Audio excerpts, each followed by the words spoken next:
अस्सलाम वालेकुम dear students, मैं हूं गुलाम रसूल और एक नई वीडियो के साथ हाजिर खिदमत। डियर स्टूडेंट्स, हम आज की वीडियो में बात करेंगे क्या आईकॉम का जो डिसिप्लिन है ये प्राइवेट किया जा सकता है कि मीन्स क्या हम आईकॉम प्राइवेट कर सकते हैं। अगर प्राइवेट कर सकते हैं तो इसका क्या प्रोसीजर है, कैसे प्राइवेट करेंगे और कौन सा इदारा, कौन सी यूनिवर्सिटी, कौन सा कॉलेज उनसे है वो आपको आईकॉम प्राइवेट करवा देगा। डियर स्टूडेंट, आपके पहले सवाल का जवाब कि क्या आईकॉम प्राइवेट कर सकते हैं, तो इसका जवाब होगा जी बिल्कुल भी नहीं, सिवाय अल्लामा इकबाल ओपन यूनिवर्सिटी से।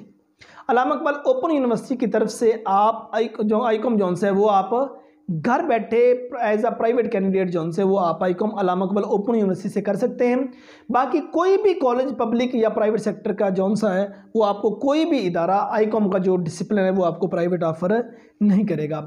इसकी दूसरी राह जोन सी होती है वो ये होती है कि बाद स्टूडेंट्स क्या काम करते हैं, किसी गवर्नमेंट सेक्टर या किसी प्राइवेट सेक्टर में, बिल्कुल प्राइवेट सेक्टर में वो अपना एडमिशन ले लेते हैं, कभी क्लासेस ले ली या कभी क्लासेस ना ली, या वालिदैन जाके ये कह देते हैं कि सर हम आपको आपकी फ़ी पे कर देंगे, हमारे बच्चे का कॉलेज में आना मुश्किल है, हम किसी ट्यूशन सेंटर से या होम ट्यूटर जोन से वो हमारे बच्चे को तैयारी करवा देगा। दूसरा तरीका ये होता है, लेकिन ये बहुत ही कम है।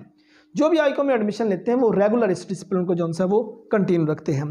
दूसरे नंबर पे मतलब कि अल्लामा इकबाल ओपन यूनिवर्सिटी से अगर आप आईकॉम में एडमिशन लेते हैं उसका एलिजिबिलिटी क्राइटेरिया मैट्रिक है, वो मैट्रिक साइंस है या मैट्रिक आर्ट्स है, कम से कम 50% नंबर हो तो आप इसमें अप्लाई कर दीजिएगा और 4 सेमेस्टर होंगे, 2 साल के अंदर आप ICom Allama Iqbal open university की तरफ से कर लेंगे। लेकिन 2 साल के बजाय 2.5 साल भी लग जाते हैं। लेकिन उसकी भी आपको जाहिर सी बात है आप घर बैठे वो सारा काम नहीं कर सकेंगे, आपको किसी न किसी ट्यूटर की ज़रूर पड़ेगी, किसी न किसी टीचर की ज़रूर पड़ेगी जो आपकी हेल्प करे तो आप उसके पेपर दे लें। उम्मीद करता हूँ कि आज की वीडियो जिसमें हमने आईकॉम प्राइवेट के सिलसिले में बात की, ये वीडियो अच्छी लगी होगी। नेक्स्ट वीडियो में मिलते हैं, अपना बहुत सारा ख्याल रखिएगा। फी अमानिल्लाह।